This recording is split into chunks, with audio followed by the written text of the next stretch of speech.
नमस्कार दोस्तों, मैं राहुल सिंह राजावत गर्गा क्लासेस में आप सभी का हार्दिक स्वागत करता हूं। दोस्तों, जैसे कि हम CHSL के मॉक टेस्ट कर रहे थे, तो आइए आज तीसरा मॉक टेस्ट की शुरुआत करते हैं। पहला क्वेश्चन है आपकी स्क्रीन पर। पहला क्वेश्चन है कि निम्न में से कौन सा सही मेल नहीं है। ए मार्म गोवा। देखिए दोस्तों, मार्म गोवा जो है गोवा में पड़ता है, पारादीप उड़ीसा में है, मंगलोर भी कर्नाटक में है। लेकिन जो मुंद्रा है दोस्तों, ये मुंद्रा कहाँ पड़ता है? मुंद्रा गुजरात में पड़ता है। कहाँ पर पड़ता है दोस्तों? तो मुंद्रा आपका कहाँ पड़ता है? ये गुजरात में पड़ता है। ठीक है दोस्तों, आइए बढ़ते हैं अगले क्वेश्चन की ओर। अगला क्वेश्चन है कि इनमें से कौन सी रबी फसल नहीं है। ए चना, बी गेहूँ, सी धान, या डी सरसों। देखिए दोस्तों, इसमें जो आपका आंसर होगा वो होगा धान। धान क्या है?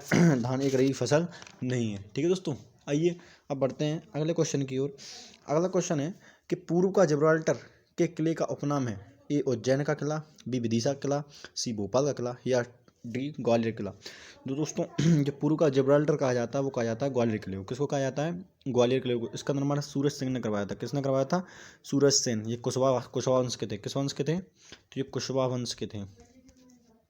ये कुशवाहा वंश के थे। ठीक है दोस्तों, अब बढ़ते हैं अगले क्वेश्चन की ओर। अगला क्वेश्चन है कि चारा अनुसंधान संस्थान किस जगह पर स्थित है। ए बीकानेर, बी जबलपुर, सी भोपाल, या डी झांसी। देखिए दोस्तों, जो चारा अनुसंधान केंद्र है वो आपको पड़ता है झांसी में। कहाँ पर पड़ता है? वो झांसी में पड़ता है। ठीक है दोस्तों, आइए बढ़ते हैं अगले क्वेश्चन की ओर। अगला क्वेश्चन है कि महाद्वीपों में देशों की सबसे ज़्यादा संख्या कहाँ है। A Africa, B Europe, C Asia, या डी अमेरिका। देखिए दोस्तों, क्षेत्रफल की दृष्टि से बात करूँ तो एशिया क्या होता है? दुनिया का सबसे बड़ा महाद्वीप है ना।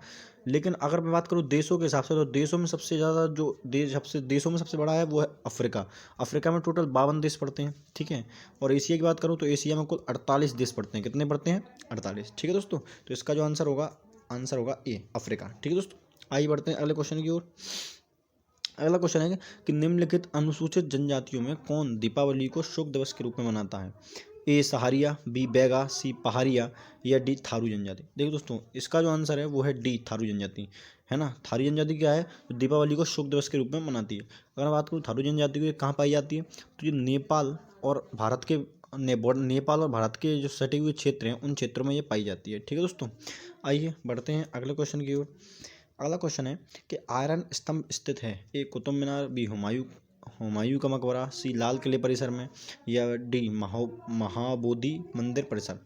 देखिए दोस्तों, ये जो स्थित है वो है रेड फोर्ट में। कहाँ पर है? रेड फोर्ट में। बात करूँ जिसका जो निर्माण है वो राजा विक्रमादित्य चंद्रगुप्त मौर्य ने बनवाया था। किसने बनाया था? विक्रमादित्य चंद्रगुप्त मौर्य ने। ठीक, आइए बढ़ते हैं अगले क्वेश्चन की ओर। अगला क्वेश्चन है कि किस पंचवर्षीय योजना के अंतर्गत आपातकाल लागू किया गया तथा जनता दल का निर्वाचन किया गया, है ना। आपके ऑप्शन है तीसरी, ए चौथी, बी पांचवी, या डी छठवीं। दोस्तों, इसका जो आंसर है वो है पांचवी पंचवर्षीय योजना। कौन सी पंचवर्षीय योजना? पांचवी पंचवर्षीय योजना। आइए दोस्तों बढ़ते हैं अगले क्वेश्चन की ओर।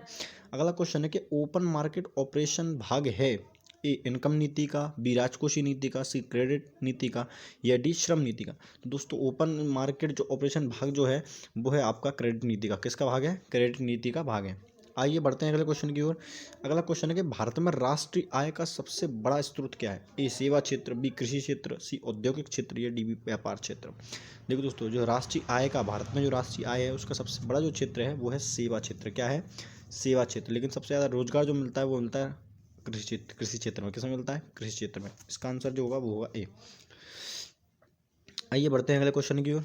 अगला क्वेश्चन है कि किस देश में आर्कटिक व्रत नहीं गुजरता। ए स्वीडन, बी नॉर्वे, सी फिनलैंड, या डी इस्तोनिया। क्या है? इस्तोनिया। दोस्तों, इसमें जो आपका आंसर है वो होगा इस्तोनिया। क्या होगा? इस्तोनिया। यानी इस्तोनिया से जो है आपका आर्कटिक व्रत नहीं गुजरता। आइए दोस्तों बढ़ते हैं अगले क्वेश्चन की ओर।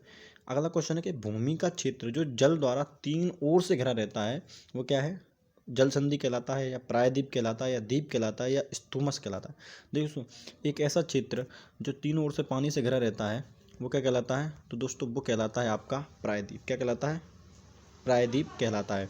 द्वीप क्या होता है? द्वीप जो चारों ओर से पानी से घिरा रहता है ना, जो चारों ओर से पानी से घिरा रहा है वो द्वीप कहलाता है। जल संधि क्या होती है? कि दो समुद्रों के बीच में एक जो सकरा रास्ता होता है उसी को क्या कहते हैं? उसी को हम क्या कहते हैं?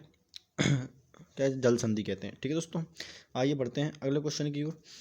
अगला क्वेश्चन है कि लोहे में जस्ते की परत चढ़ाना कहा जाता है गैल्वेनाइजेशन, इलेक्ट्रोड प्लेटिंग, आयोनाइजेशन, या इनमें से कोई नहीं। देखिए दोस्तों, जो लोहे पर जो जस्ती परत चढ़ाना कहलाता है वो गैल्वेनाइजेशन कहलाता है। क्या कहलाता है? गैल्वेनाइजेशन कहलाता है। आइए दोस्तों, अब बढ़ते हैं अगले क्वेश्चन की ओर।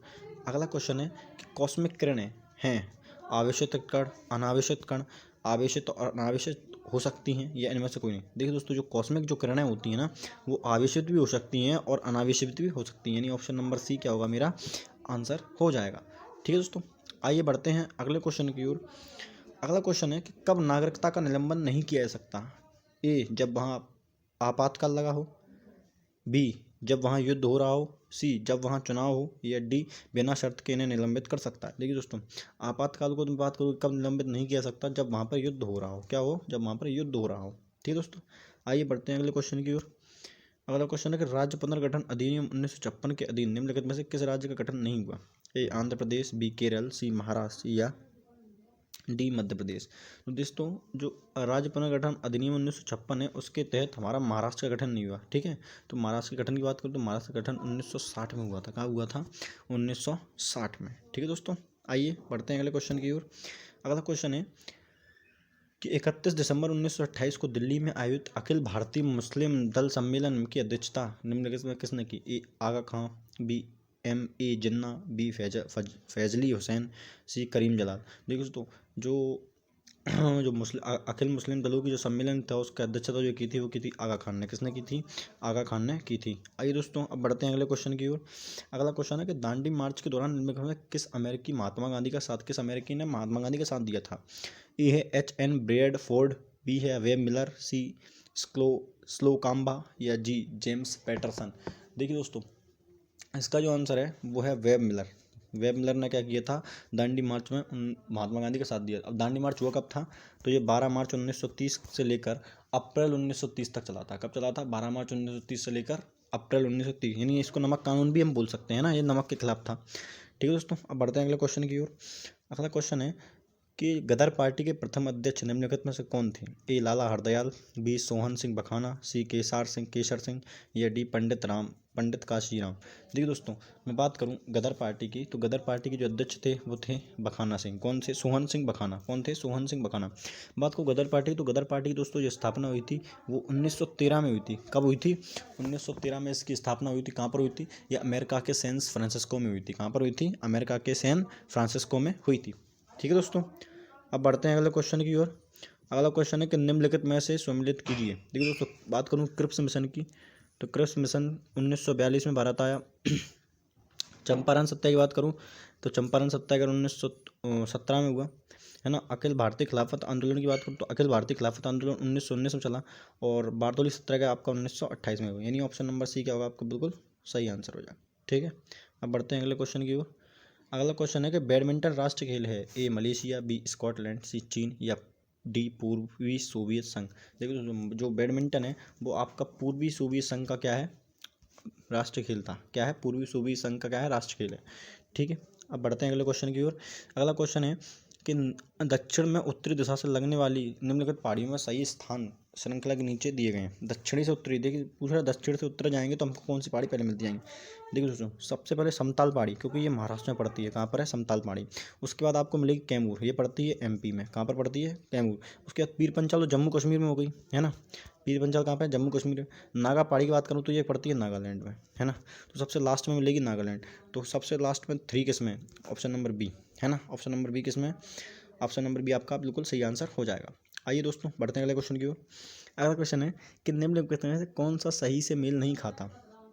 ए, Radcliffe line Bharat Pakistan के बीच में, बिल्कुल सही है। मैग्नीट्यूड लाइन भारत और फ्रांस और जर्मनी में, बिल्कुल सही है। डूरंट लाइन बांग्लादेश और भारत के, नहीं दोस्त, डूरंट लाइन भारत और बांग्लादेश के बीच में नहीं है। बाकी सारे ऑप्शन इसमें बिल्कुल सही हैं। ठीक है दोस्तों, अब बढ़ते हैं अगले क्वेश्चन की ओर। अगला क्वेश्चन है कि जौहर जल संधि द्वारा कौन से देश जुड़े हैं? ए, मलेशिया और इंडोनेशिया, बी, सिंगापुर और इंडोनेशिया, सी, मलेशिया और सिंगापुर, या डी, सुमात्रा और सिंगापुर। दोस्तों, जो जौहर जल संधि है इसके द्वारा हमारे सिंगापुर और मलेशिया जुड़े हुए हैं। कौन जुड़ा हुआ है? सिंगापुर और मलेशिया जुड़े हुए हैं। बढ़ते हैं अगले क्वेश्चन की ओर। अगला क्वेश्चन है कि प्रधानमंत्री है लोकसभा द्वारा निर्वाचित, संसद द्वारा निर्वाचित, राष्ट्रपति द्वारा नियुक्त, या लोकसभा में बहुमत द्वारा नियुक्त। तो जो हमारा प्रधानमंत्री होता है वो क्या होता है? राष्ट्रपति द्वारा नियुक्त होता है। ठीक है दोस्तों, तो ये थे आज का 25 सेट। अब मिलते हैं अगली वीडियो में। धन्यवाद।